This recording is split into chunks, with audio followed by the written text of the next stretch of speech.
Sawadee Krap, and welcome to another episode for the Thailand Tuesday here on the Funk Report. It's Tuesday, and you know what it means.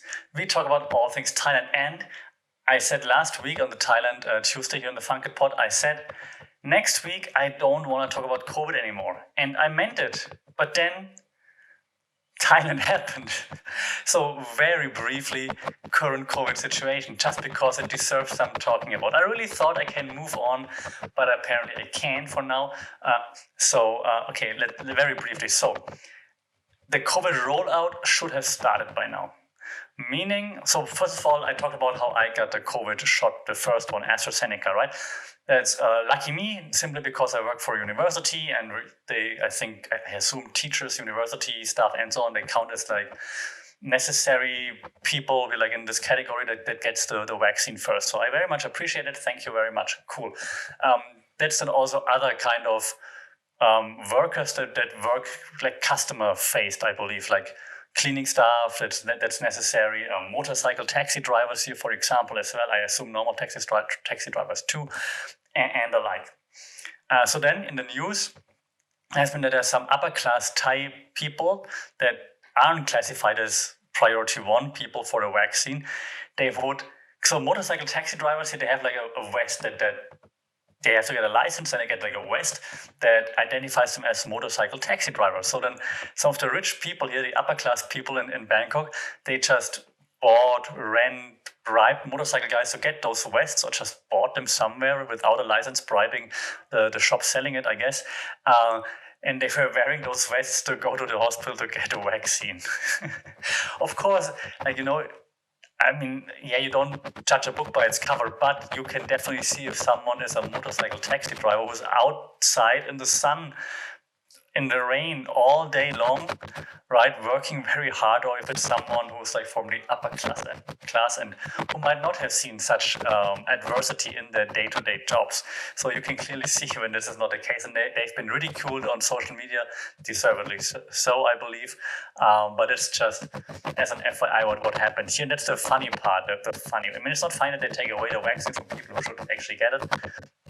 But yeah, it came out, people ridicule them and so on. I guess they got fined, I assume.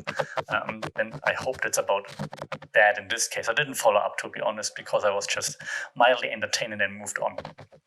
What's not as entertaining, well, from a IT nerd kind of point of view, it still is. So there's this, I'm all over the place today, I'm sorry. So this is the vaccination rollout for Thai people, right? So it's like different for Thais and expats or foreigners per se. And normal Thai people, by normal I mean those who are not in the priority category just yet, they don't get the vaccine just yet, if I'm not mistaken. So they have to wait for the later rollout date, which is set to be continuously rolling out right now. Okay.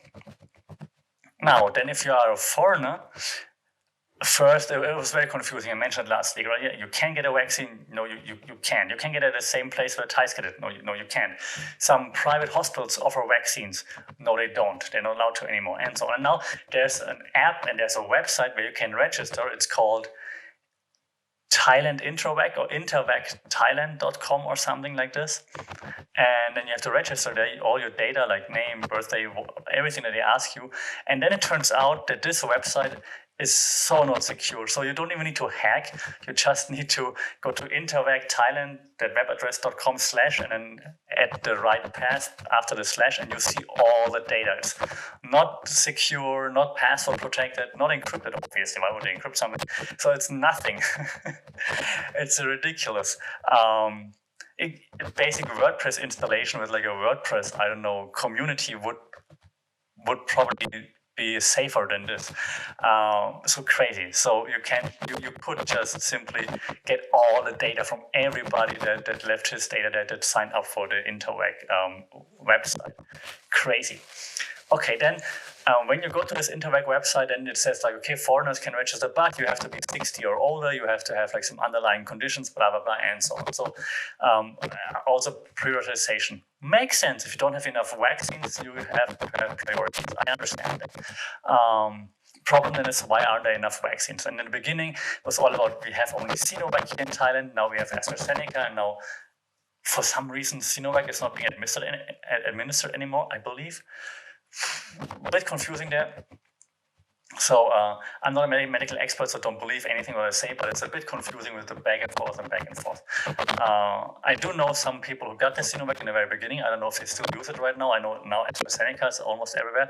But then, of course, there are people who don't want to take AstraZeneca because they have heart issues. Then AstraZeneca has been in the news. And again, don't take any advice from me, but it has been in the news with some severe side effects for females, female patients that took it, I believe. Again, no advice here, just saying what I heard. I took the AstraZeneca, but yeah, so it's a big old like confusion. I know how to call it. It's just very confusing here right now. No one really knows what to believe, what to do, where to get a vaccine, when to get a vaccine, what to do. And then the worst thing that I've seen this past week is when I took a motorcycle taxi to the MRT, to the subway. I think I mentioned this in the last podcast. I passed like this public vaccination site. It's like a huge tent on like a parking lot of a Tesco Lotus supermarket here, and the people are just so crammed together. You're gonna get COVID before you get the vaccine if you have to wait like this. It's crazy. So this is what's happening with COVID right now. Opening. So yesterday, basically, so I'm recording this on a Tuesday. So then yesterday, on Monday, the Prime Minister said parks should open again on Monday. So you can go to parks again. Then Monday morning, people wake up, want to go for a run in the park. The first time in months, parks still closed. Confusion, like why? Is the Bangkok governor opposing the Prime Minister? No, apparently it was just miscommunication. They thought that the decree that said that it's all closed is until 14th, which means including the 14th, not opening on the 14th. Anyways, during the day, then all the parks nationwide opened again, and now we can go to public parks again. Yes, parks, tattoo parlors. I really want to go. Nail salons and foot massage, but only foot massage. I think those are the businesses that are now open again. So slowly back to normalcy. Even though the numbers are still increasing, the COVID numbers are still increasing, and I think the vaccine isn't rolling out as fast as they said. One thing that concerns me a little bit, because I got the first shot, and I shouldn't be complaining, and I'm not complaining, but I read that the second shot should come, I think, 8 to 12 weeks after your first shot. Correct me if I'm wrong, that's just what I read. And now Thailand said we're going to push it back to maybe 16 weeks. That's still okay. Doctors say that's still no problem. I believe the doctors, but still feels a bit weird. But let's see what's happening. I'm waiting for that SMS that will tell me when I have to go in again. So I will keep you updated. Of course, for now, I'm of course grateful that I was in the first group that got a vaccine. So thank you very much. I'm happy. I just wanted to keep you up to date here what's happening right now. If I forgot anything, or if you got stuck somewhere, or if you went to get a vaccine and you didn't get it, feel free to reach out. I'm happy to discuss things with people with different experiences than mine, because mine was super easy and straightforward, and so I don't have anything to complain about. It was very well organized, so I can only praise all the people involved. If you have different experiences or similar experiences, and you want to say, I want to praise them too, let me know. Shout out, all here for sharing experiences. Okay, so I promised I will not only talk about the COVID and the vaccination process. So I thought, how can I transition into a different Thailand topic? And well, actually one of the most impactful moments that I had in my life in Thailand, definitely my first year in Thailand, but during my whole life in Thailand so far, I think was when I actually had to go to a hospital in Thailand.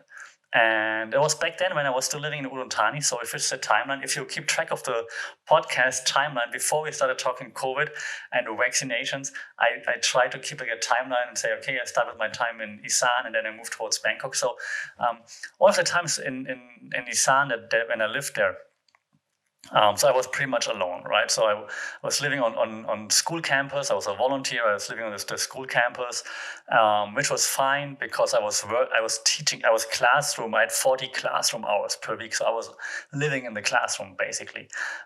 which was fine because I didn't have any friends, I didn't have any hobbies or anything to do. So I'm happy. I was happy to have spend all the time in the classroom, no problem. I learned a lot. I like so much teaching experience in such a short time, crazy. So I very much appreciated that.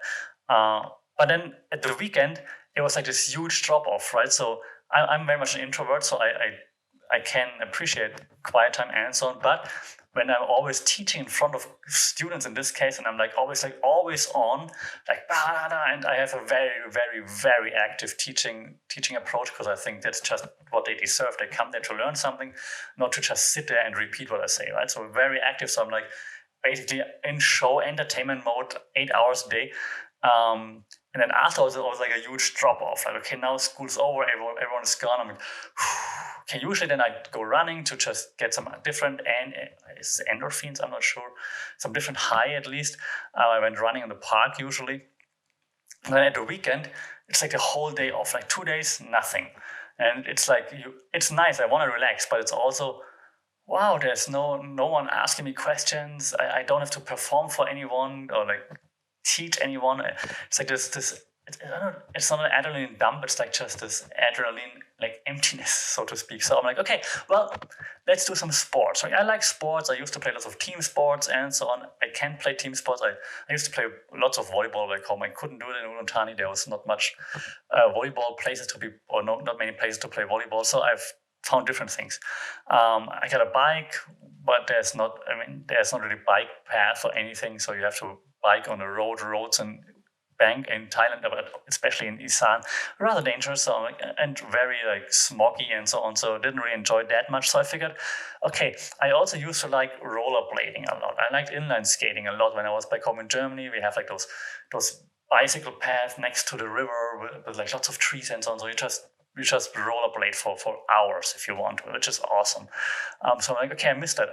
There are not many places, and so then eventually I tried to figure out how to get roller skates or roller blades in Thailand.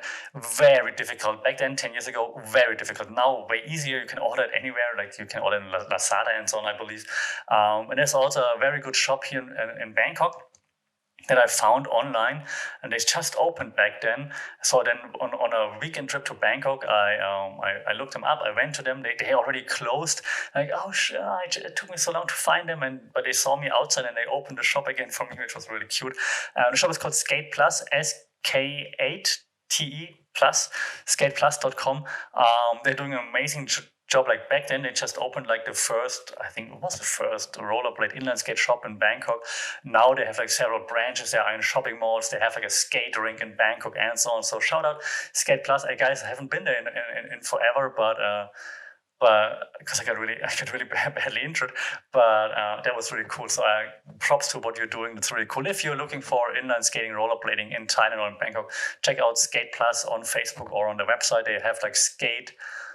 And it's not a paid advertisement. They have like skate groups in Lumpini Park, I believe. I'm not mistaken. At least they had it. I'm not sure if they still have it. They have a skate rink where you can go rollerblading, inline skating. So that's really cool. Check them out. So I went there. I got a pair of rollerblades, inline skates. In Germany, we said inline skates, but everybody else has rollerblades, I believe. Anyways, I got rollerblades. Took them back home to Udon Thani back then. Then I was just like, trying to find a place where to skate, because roads are terrible, sidewalks are terrible. Park, they didn't want to let me do it in the park. In the park, you can only do it during the daytime, not in the evening when there are lots of people jogging and running, because you would disturb them, which is kind of fair enough. And the ways are also not that wide, so kind of fair enough, unfortunately.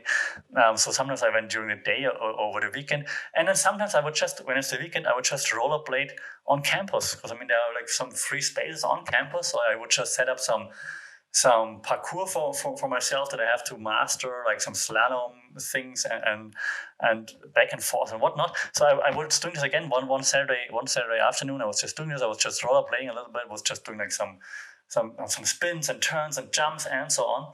And then I was done. I was done with my exercise, with what I wanted to do that day, like 90 minutes, 2 hours or whatever. I was done, so I was just rolling out, and it's like a 30-second, 1 minute roll back home to my room on campus. So I was just rolling. I tried to roll from the area like where I was practicing back to my room in the corner of the campus. And then all of a sudden I was rolling, this being my feet, I was rolling, and all of a sudden my left knee, I forgot already, my left knee just went completely the wrong way. So if this is the leg, it was like this, like the lower part of the leg went straight, the upper part of the leg went to the left. And it was like I was rolling like less than walking speed. So I was not doing anything crazy. I was done. I was chilling. And maybe that's the reason why it happened. I was chilling. I was okay, I'm done. And I wasn't tense anymore. And then this happened. So my leg completely gave out. My knee completely popped out. It swelled like to triple the size of what it was. I fell on the floor. I couldn't move anymore. So most pain I ever felt from an injury so far. Up until then, I was just screaming in agony. Luckily, this day, at the other end of a campus, there were some students who were doing like some weekend project, some homework on campus because there's better Wi-Fi than at home or something. So there were like a few students on campus. They heard me screaming. They came running and they saw, okay, something's wrong there. And then they called, they tried to get teachers, but it was Saturday, so no one else on campus. No security guard also, surprisingly. I don't know what happened there. And so they called the ambulance for me, which was really, really nice, really appreciated. Like the 16-year-old students, like calling the ambulance. I remember one of the students had like a sweatshirt, so she took off her sweatshirt and put it like under my head when I was lying on the concrete floor.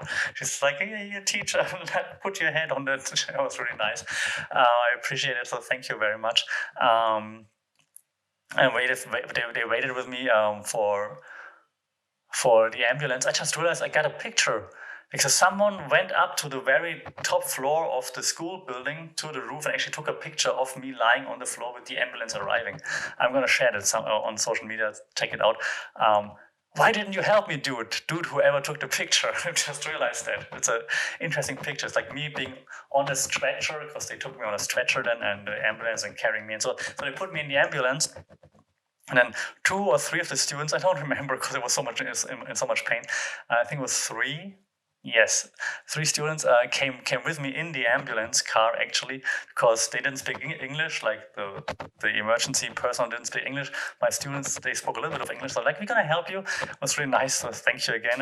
Then we went in the ambulance and worst car ride ever. Like the roads in Udon Thani were terrible at that point in time. I hope they're better now, but they were terrible. And so they tried to drive fast, right? But then because it's not a super emergency, so they're not hitting the red lights. So they stop at the red light. So they go fast, stop at the red light, go fast, stop it, and every time it stops, I'm like, and the roads are terrible with like sort of potholes and bumpers, and like so it goes like this the whole time. So much pain. Oh my god, so much pain. Anyways. Eventually, we arrived at the hospital. I had to fill out some forms and stuff, still in pain. The students tried to translate for me. It was really, really cool. So, because the forms were all in Thai. In my Thai back then, I mean, reading, writing, forget it. Anyways, but even my speaking was way worse than it is now. So, I didn't understand that much. It was a weekend. So, one doctor who spoke English apparently doesn't work at the weekend. So, it was only people who don't speak English working there. Okay, so then I'm waiting there. I'm in a room with like, I don't know, 10 other people. First day I had to wait on the floor, like in the hallway, in a bed, but in the hallway. And then eventually I was in a room somewhere. And they sent me to X-rays and whatnot, and had to wait again and back and forth. And I always had to wait. Like I was in this room with like 10 people, and there was some super sick people. And I don't even want to hate on anyone, but they were like coughing, and it was like, God, is he gonna die? I'm exaggerating, but it felt a little bit like it. So I told them, hey, can you tell them that I'd rather wait in the hallway and not in here? So then they pushed me out in the hallway again.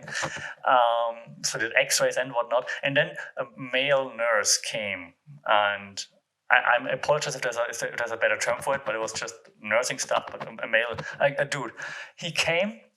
Didn't speak any English. I didn't speak much Thai back then, especially nothing medical, obviously. So I was like, I, sorry, crap. I was just in pain still, and he looks at my knee and he's like, "Oh," I'm like, "Yeah, oh," and he's like, he smiles. I'm like, "What's happening?" Then he pulls my knee without telling me anything, without counting, and he just pulls my leg straight and like pulls my knee into place.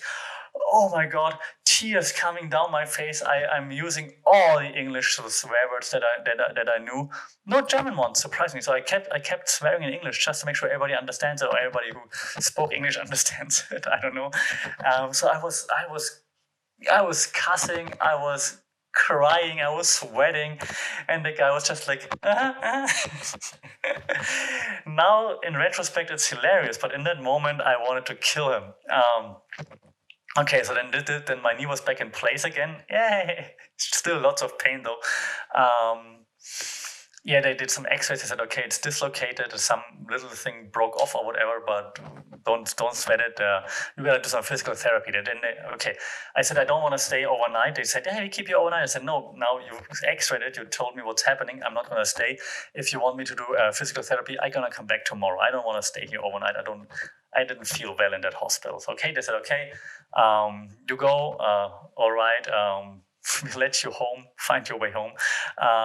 Then eventually, the teacher guy at the school who was supposed to take care of me, like show me around, the one who speaks English the best, came and just drove me home, basically. They gave me crutches. They put my leg in like a huge bandage thingy, whatever it's called, of course, so I couldn't move it. So yeah, okay. And then they said, okay, you have to come back to physical therapy. Right. So I then had to go back into the hospital for physical therapy once. Kind of hilarious, I don't know, once a week or so, which is ridiculous. You should obviously should do more physical therapy. And it was for an hour every week. And that girl, and I'm saying girl because I think she just graduated, so that young lady, but she was super shy. I guess I was the first foreign patient she ever met. I'm assuming her English was very rudimentary. So it was more like body language. She showed me stuff. I did it, but she didn't feel comfortable with I think a foreign male patient. I think so. It didn't help that much. Luckily I have some friends who are physical therapists in Germany. They showed me a few things that I should be doing. So I did this physical therapy by myself. Also things that Thai physical therapist showed me, though I did them by myself, every single day, of course, and try to get better. I was on crutches for I don't know, at least a month. I think even more, maybe 2 months on crutches. I didn't miss a single class though. This accident happened on Monday. On Saturday, I was back in class on Monday, on crutches, in pain. But I figured if I just cancel all classes, they don't learn anything. There's no makeup class, no classes for them. That's what we call classes that you reschedule. They're called makeup classes. So there's nothing like this. So they just miss it. So I'm like, that's not cool. I have to teach them. So I went to class and then just taught them on crutches and so on. Everyone was super helpful. They opened doors for me. They brought me food. Some of them, they knew that I can't really go out at night or get some food, so they actually stayed after school or just took a motorcycle. Everybody has a motorcycle. They took a motorcycle, got some food, brought me the food, and then they left and went back home. It was really nice. Awesome. That's why I like the people so much. So really cool. Took care of me. Fantastic. First time I felt kind of like home. It was really nice. Made me feel really good. So thanks for this. It's been 10 years or so ago, and I still didn't forget it. I'll never forget it. It was amazing. But yeah, so that injury was terrible. The hospital was not that great. But yeah, it all worked out. Eventually, I was on crutches for I think then 2 months or so, almost 3 months. I believe in my head it says 3 months, but now that I think about it while recording this, I'm like, that sounds like a long time. I'm not sure, but I was sure it was 3 months, but maybe a little bit less.